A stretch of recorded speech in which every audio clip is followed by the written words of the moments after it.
Guys, I'm going to tell you right now, right off the back, this is going to be a lot of me shooting this shit. So, you know, this may not be your video, but if you do have a 2001 CR125, maybe you just got one, or maybe you've been following along, stay tuned because we're gonna do some talking about this thing. Hey, what's up, guys? We're out here in a small engine shop this morning, and it is cold and damp. You might see some smoke amongst us here. I'm struggling with the stove taking off here this morning. It's just one of those mornings. I have to jet that thing a little better. But anyhow, we're back at some Project Redbird updates. I'm just going to let you know how the 2001 CR125, aka Redbird, has been doing for me. And just let you know some modifications we're going to be doing in the near future. I'm kind of just gradually getting stuff and putting on it little by little. I'd like to be able to afford to just do it all at once, but you know, yeah, such is life. But anyhow, I'm just going to talk a little bit about what I found out. As some of you may already know, that I've already had some work done to this thing. And last time I had it out to track, it was running phenomenal, running great. Keeping up with the 250s, 100% keeping up with the 250s. I'm proud of this bike. As you all may know, the earlier 2000 era CR125s are notorious for lack of power, a weak power band. Now in 2001, keep in mind this video, everything I talk about is just specified for the 2001 only. We'll get into that later because there is some variance from 2000, 2001, and 2002. Pretty much the same engine, but there is some variances there on what you do to modify these. So this video is just 2001 only. Eric Gore has a really awesome website which gives you a lot of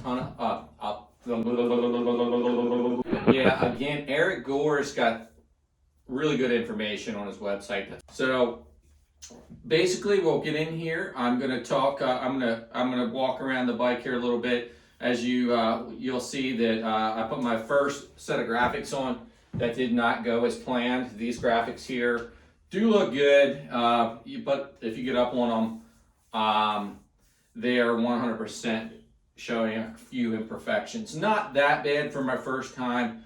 Had I haven't to pull the graphics off and reapply them so many times because the fitment was just, something's not right there. I really want to look for a set of black shrouds and then maybe buy these graphics again because I just like how the bike flows with the colors. Without further ado, guys, let's talk about 2001 CR modifications, what I've done already, what I plan to do, and let's get into it. Yeah, look at this, a little bit of smoke. Anyhow, guys, here she is. 326, as you know, I lost my mother. Well, I shouldn't say as you know.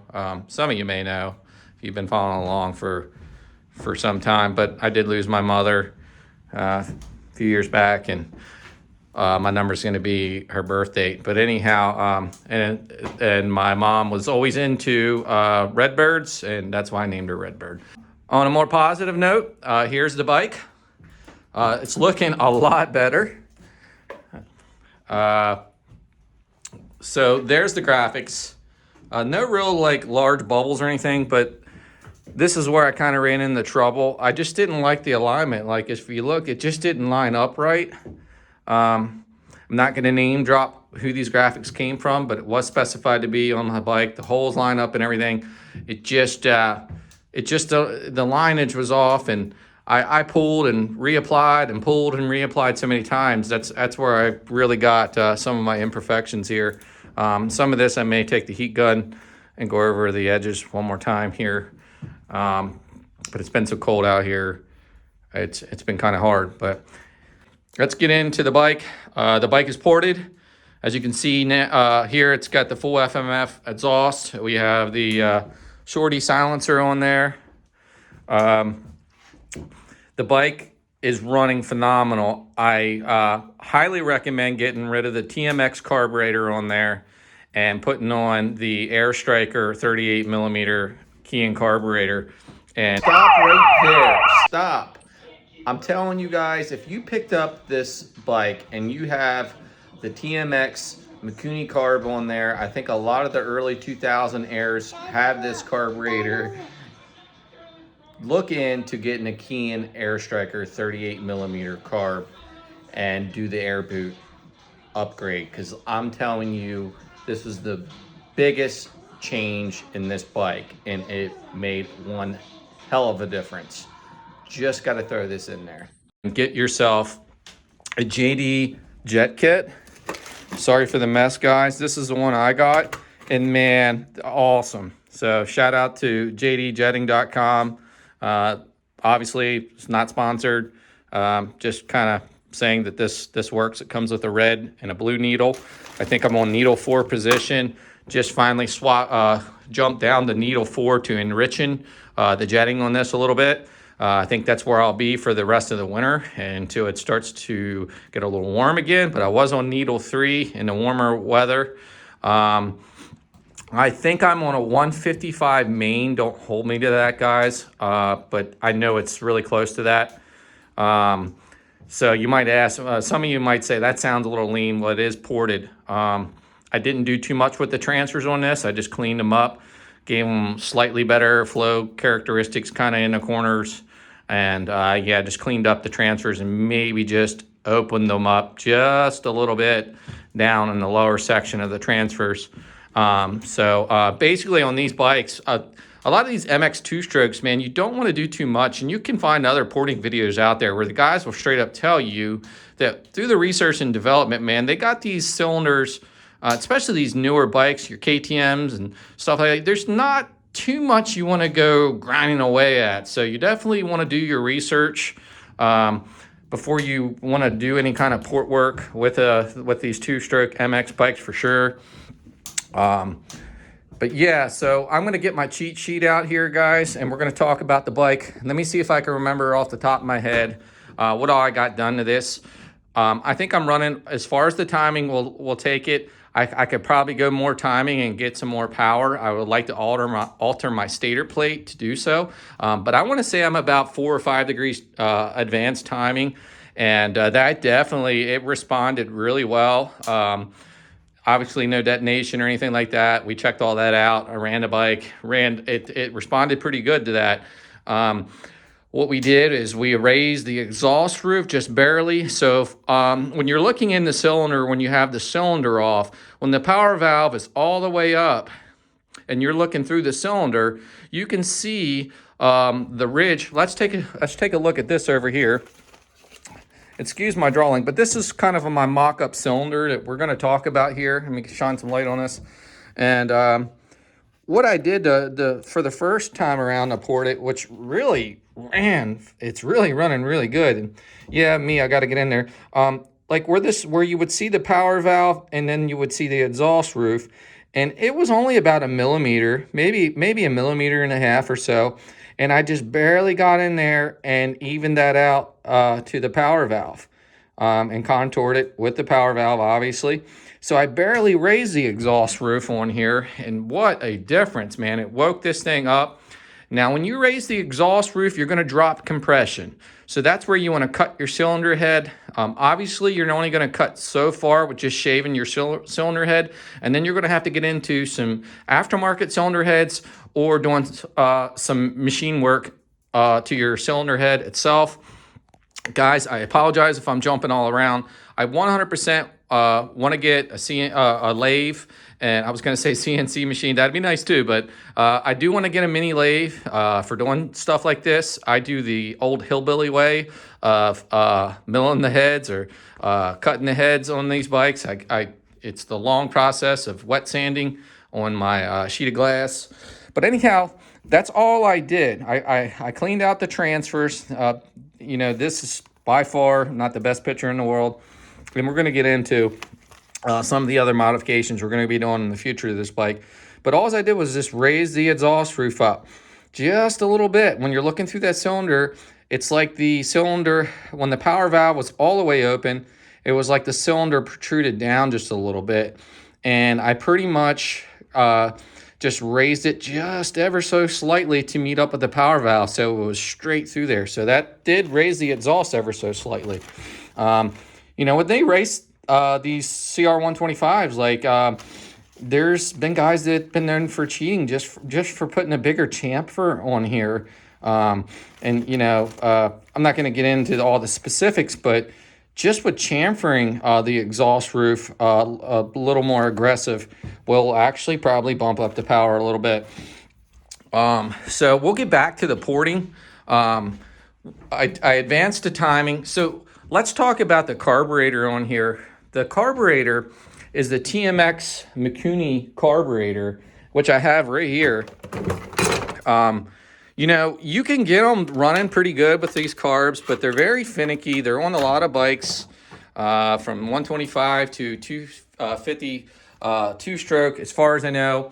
And they're just troublesome and hard to tune. There's guys out there that say, oh, you just got to have them tuned just right. Well, yeah. But there's also a ton of information about the Kian Air Striker carb just being phenomenal on this bike. Well, let me tell you something, guys. It is 100% awesome, okay? I literally put this carburetor on, and yes, it is, guys, a Chinese knockoff, and I don't stand by Chinese carburetors, and I do want to look for an official Kian Air Striker, but this is actually been doing really, really well on this bike. I can 100% tell you that it woke this bike up. It was just an animal. One of my cousins, he's a mechanic, and I've been constantly telling him, dude, you got to ride this thing. Like, it is such a difference with swapping out that carb. And there's other guys in the motocross scene that will straight up tell you, throw that Mikuni away and put the Kian Air Striker on here, the PWK Air Striker, and you are going to be freaking running so much better. And it's true. Get yourself the JD Jet Kit. Another thing, guys, and if anybody have already seen my last video, you already know that we put the 2005 airbox on here. The 2001 airbox is a little smaller, so it definitely bumps up the power. I could tell. So when I did the carburetor, it was the airbox carb paired up. So that's probably why it seemed even more crazy to me, but I know this bike for a fact picked up a couple horsepower from that carb and that airbox, 100%. So guys, if you're running this bike and say you've already put a top in, you don't want to port it or whatever, get yourself a modded, or get yourself a newer airbox. This is a 2005 model one here, bolted right up.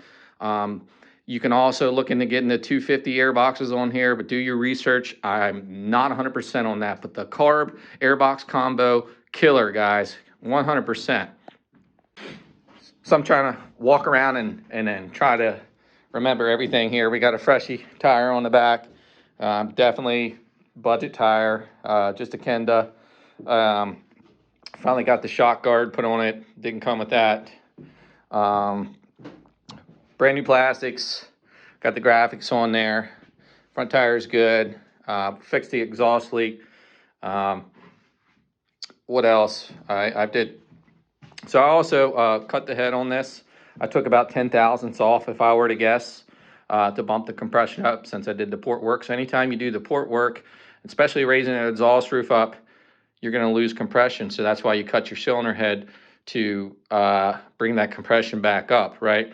So that's all I can think about right now. I'm going to grab my cheat sheet here, and we'll go off that. A lot of this stuff is stuff I found online, and also right off of Eric Gore's website. So if you want, go in there and check it out, guys. From Kawasaki to Honda, Yamaha, he's got all the stuff on there. So yeah, get on there and check it out. So let's go over the flaws they say this bike has. And I could honestly feel it. When I got this bike at first, it was running like a dog. So the 2001 or early 2000 era CRs are known to handle phenomenal and have just a weak engine. Honda was bashed for that. In 2001 or 2000, they did make a better power valve system. It just consists of pretty much 3 parts. They do say if you put the 2002 power valve in the 2001, the 2002 and newer are a better power valve system, and that alleviates you having to advance the power valve, which we're going to do on this bike today. So advancing the power valve on this bike, pretty much the stop pin in there, you just add a 5mm dowel in there. And what that does is it eliminates, or it improves the blowdown rate that you get from 45,000 to 8,000 RPM on that power valve. So that's something that Honda corrected in 2002. So if you got a 2000 or a 2001, again, let me reframe myself. This video is just generalized on a 2001 bike. So like I say, Eric Gore's got a lot of good information on his site. I'm not going to totally go through all that stuff. The falls, obviously, like we said, are just a weak power band.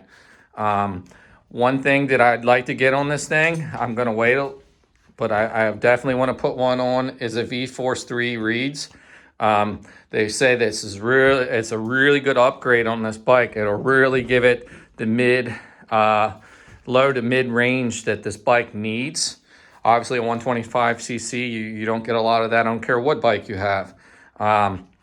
So we're going to break out my sheet back here on the cylinder mods and talk about that. That is straight off of Eric Gore's website. So let's take a look at that. Let's go right to the cylinder. We already discussed the power valve, and we'll discuss a little bit of the port work. All right, guys. So 100%, my child could have probably did a lot better job.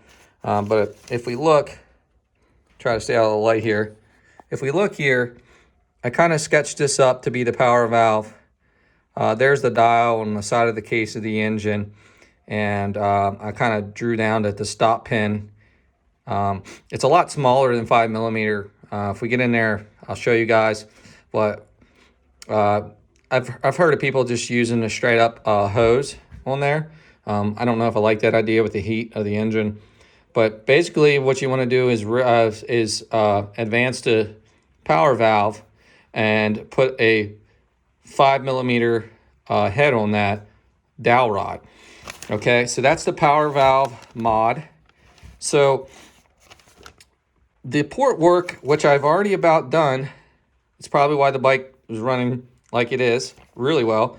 So these black lines are basically how I would port it when it says to go 28mm from the top of the cylinder to the top of the exhaust roof. So you're raising it 28mm, right? You're raising the exhaust roof from 28mm.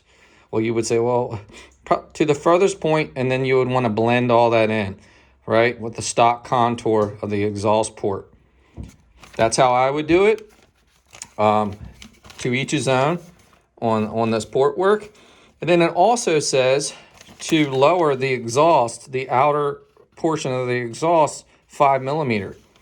So next time I pull my cylinder, we're going to get in there and we're going to do these modifications. And that might be sooner than later, guys, before my first race, I'm thinking. We'll see. But today, I'm definitely going to try to tighten up my squish band. I know I'm at a pretty good squish right now, but we're achieving optimum power. We're pushing the limits. I'd like to probably get the squish down to around 30 thousandths, 28 at a minimum. 28 thousandths, if I could hit that, that'd be awesome. If we go any lower than that, we're going to say, oh, snap, and then probably have to go alternate routes to fix that. But let's hope that doesn't happen. So that's it for your exhaust work. This is a recommended port job to do on Eric's website. So this just shows the 45,000 to 8,000 RPM that it needs advance on the blowdown RPM from that range. It's supposed to help improve that. The transfers, don't just clean them up. That's all you got to do is clean them up. I know that they have, in some of the other years, 2001 is supposed to be a pretty good matchup year. I think 2000 is the year that you really want to do some port matching. But 2001 is supposed to be a damn good cylinder to work with. So right off of there, I think if you do decide to port, this is probably a pretty easy job. Now, obviously, if you haven't ported before, you may want to tinker around on an old junk cylinder. But this is very light modifications in comparison to a lot of other port work. But that should not be that hard. And again, guys, I know I'm kind of going over my notes here and I'm bouncing around everywhere. The exhaust mod, the exhaust valve mod, aka power valve. So that's one of the things I really want to do. And then the gearing, it's recommended to go down onto a 12 tooth on this on the front. I think stock's 13. We do have a 12 tooth sprocket coming in today before this video ends. Hopefully we will be getting that puppy thrown on there. I'm trying to go over my notes here, guys. I do apologize. And when you do this port work, you're going to want to shave the head. So make sure you have that set up, ready to go if you decide to go this route. I'm just trying to help anybody that decides that they want to do it. Obviously, some of you guys, porters, whatever, been there, done that, have the equipment to do it. I'm trying to help the guy that wants to get their 2001 CR hanging with the big dogs or hanging with the 250s.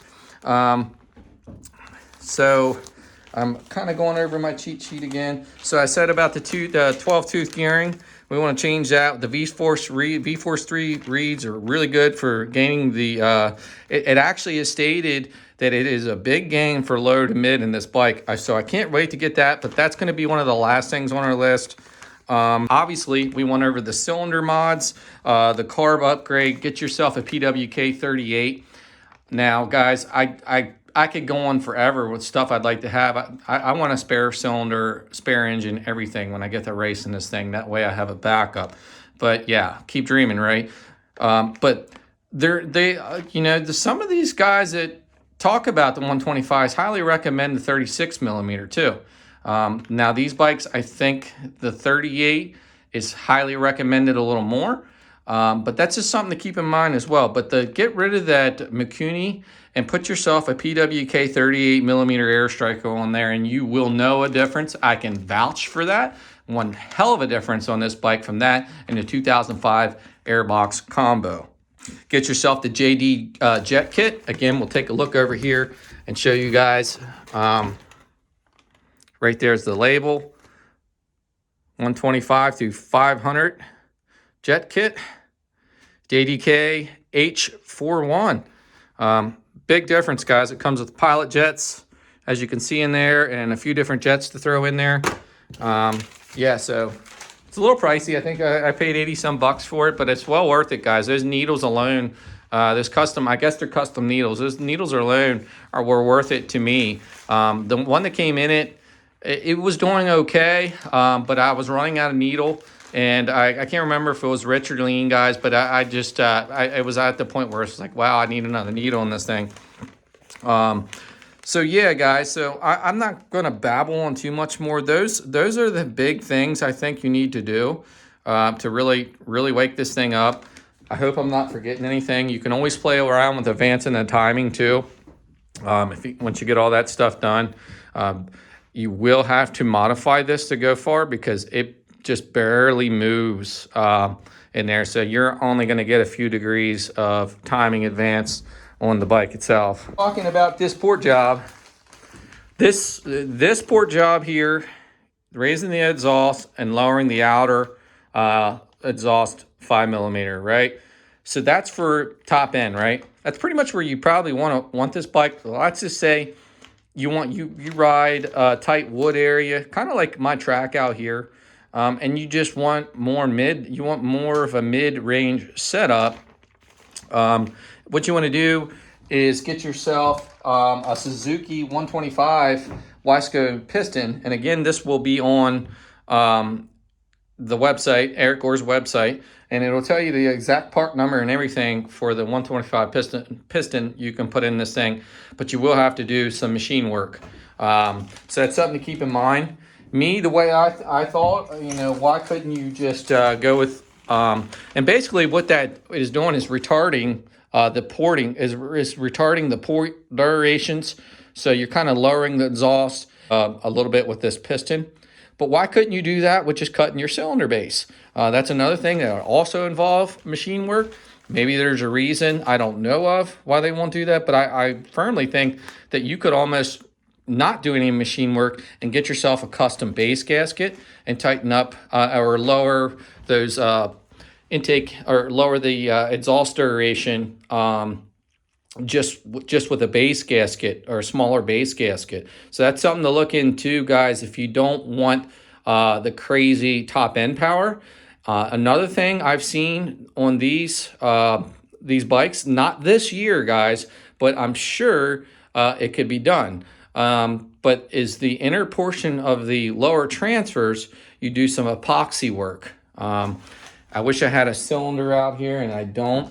I didn't think I was going to really touch on this, but there is epoxy work you can do to those lower, or due to those transfers, to crank up the volume.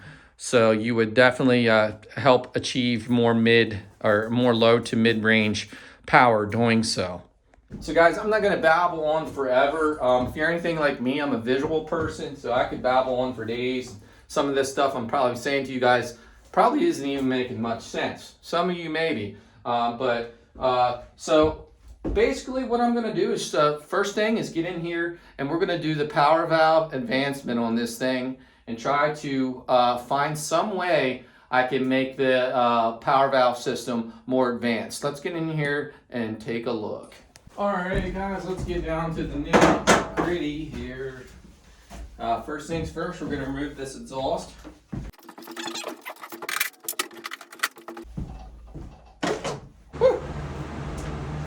100%, I'm smoking myself out. Oh, gone. Yeah, guys, let me get the exhaust off here. But I can tell you, mods I did right now, we're 100% keeping up with the 250s.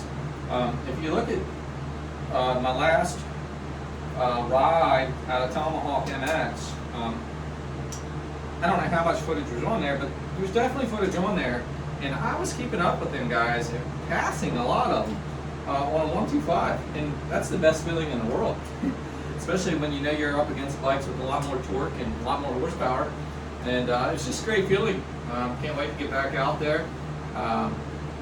Very excited to keep othering the performance of this thing. We're going to try to do every little thing I can up into my first race in the spring. So obviously when we get to that point, it's going to be what it'll be. What it is. What it is. But yeah, extremely excited. Yeah, guys, sorry for the fan background noise. If I don't have that, I'm liable to fall over. This little wood stove's been great, but this morning, not so great. Guess that has to do with the barometric pressure out there. All right, let's try and get this head pipe. This head pipe is always a pain in the ass, so we'll see how it goes. Guys, I'm extremely excited to be getting a better camera too. Hopefully Santa will be bringing me.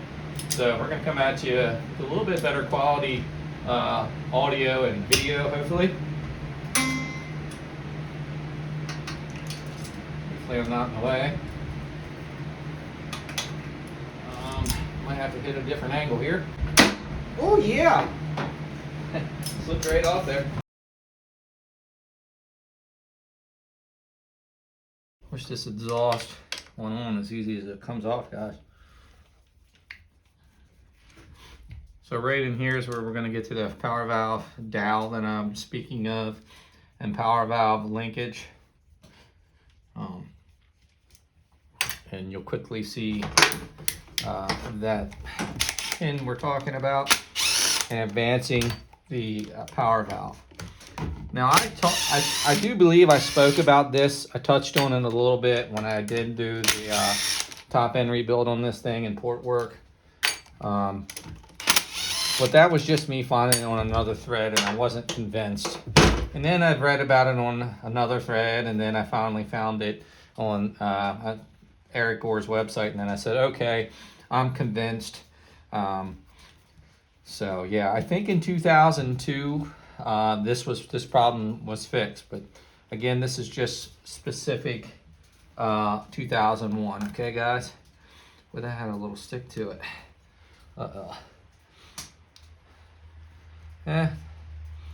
That's one of the gas. This is what happens when you forget to grease it, and I'm almost sure I forgot to grease that gasket. But let's have a look here, guys. I don't know how well you can see that, but we're going to go ahead and clean up the power valve. But it's just a little pin in there. Let's get you closer here. So if we get a little cleaner, you'll be able to tell. Now you do have to do regular maintenance on these power valves, so you definitely want to clean them up. We're not looking too bad. Probably looks worse on camera, but you can see that dowel I'm sitting on right there. And guys, all that was, I was missing it when I got the bike, and I used a drill bit. So we're gonna try to come up with something here, and 5 millimeters is what we're looking for. So I'm gonna try to remove this, and we'll see what we can come up with here, guys. So we're gonna take some of this apart.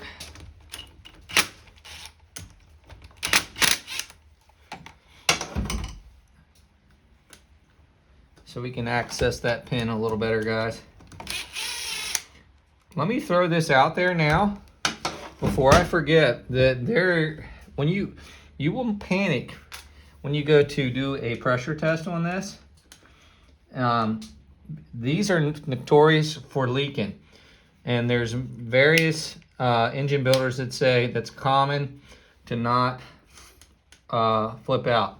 I think the 2002 power valve, which I may look at putting in this cylinder if I can get my hands on one, and then you don't have to worry about the dowel, is supposed to be a better power valve and then also seal up better. So keep that in mind.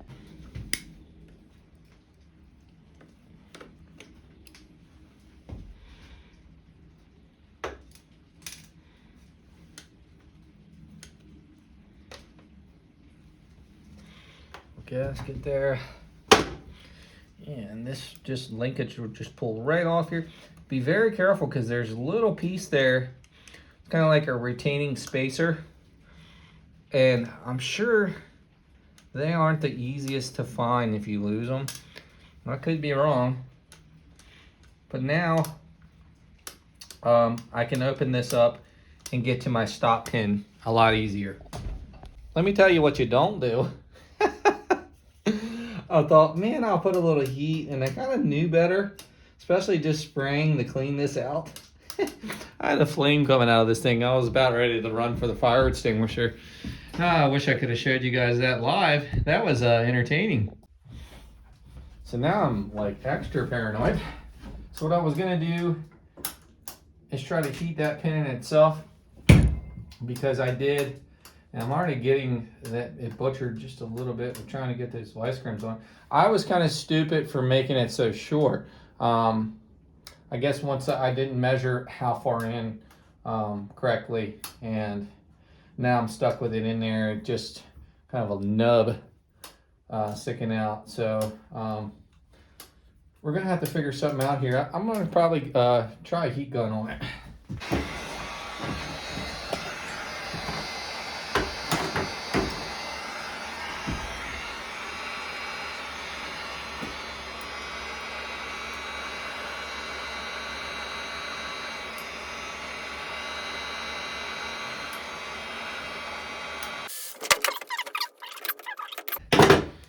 Don't like heating it that much. So guys, I did read about somebody using fuel hose spacer, and I guess it would hold up to the heat, but that's actually 5 millimeter, 5.7. I don't really like it, but we might try it for shits and giggles.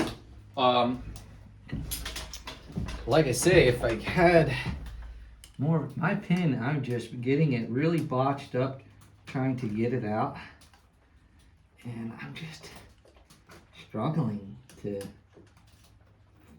think of something here.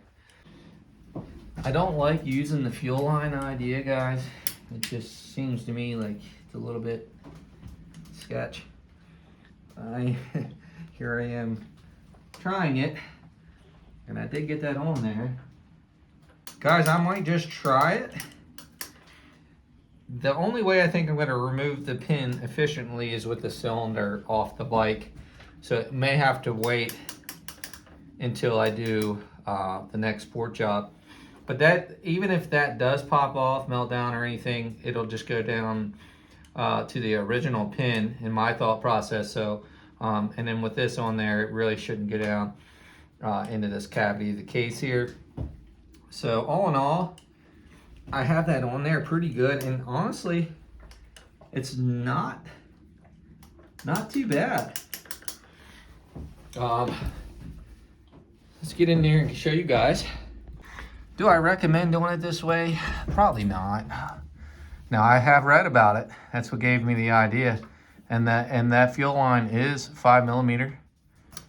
It was like a little over 5.5 millimeters, so a little bit larger than, but we're gonna try that just to rip it a few times. That seems to be on there pretty daggone good.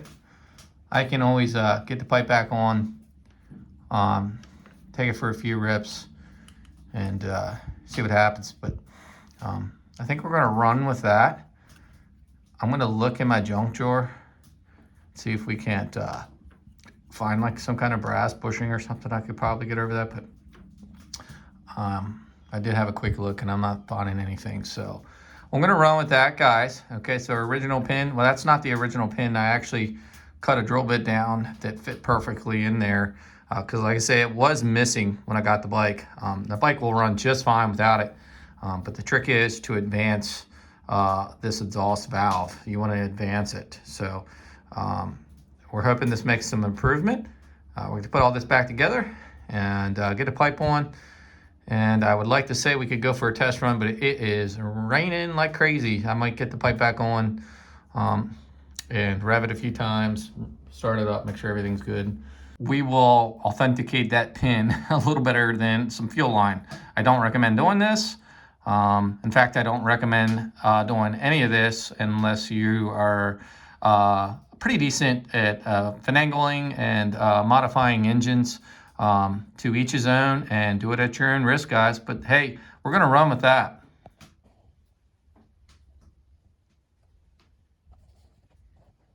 Wasn't too bad of a job.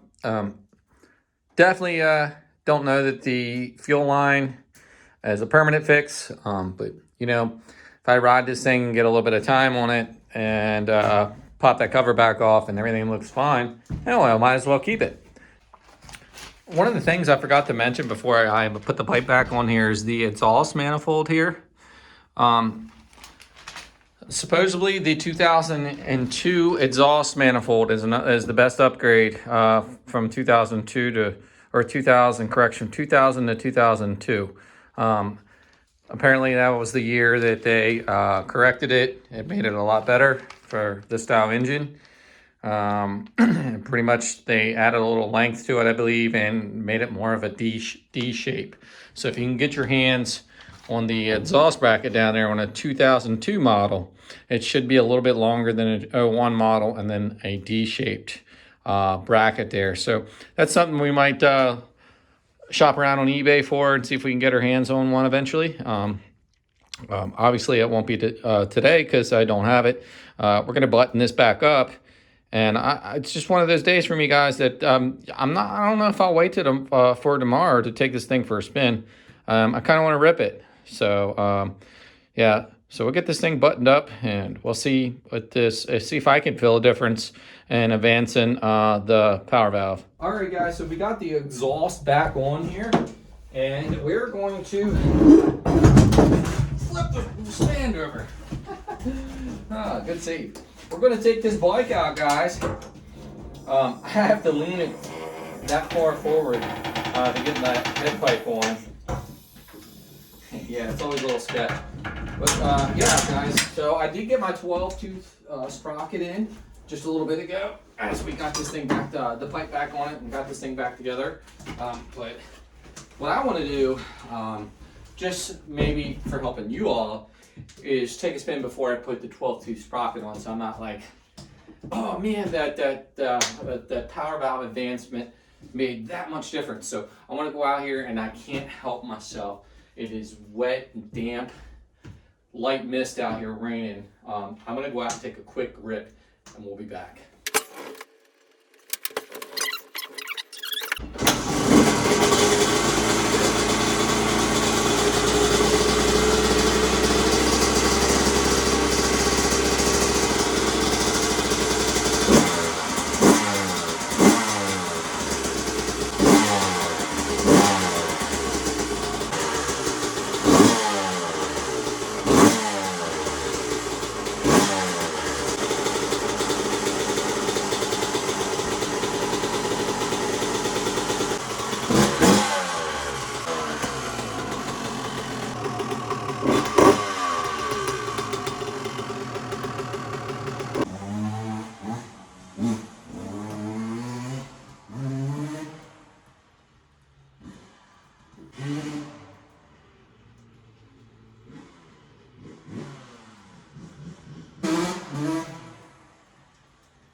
All right, guys, we just got back in from ripping around, and I'll be 100% honest with you guys. I'm not trying to just talk this up for video purposes.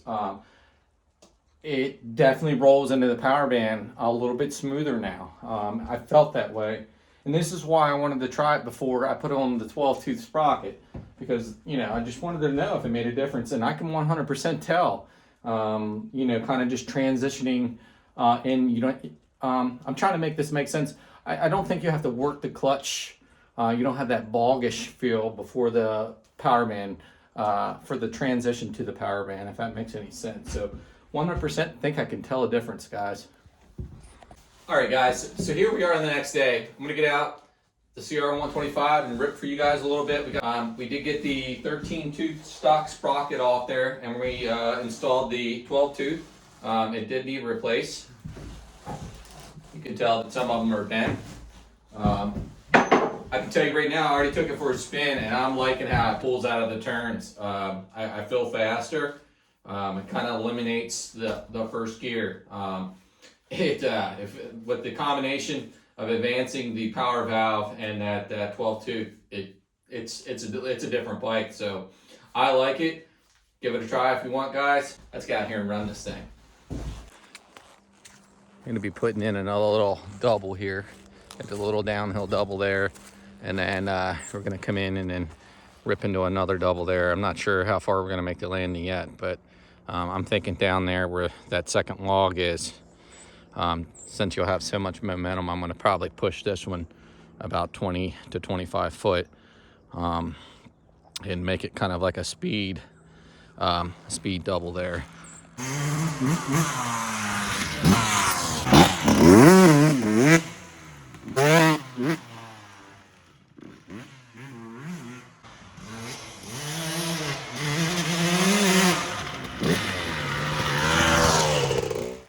All right, guys, so that's going to pretty much sum up the video.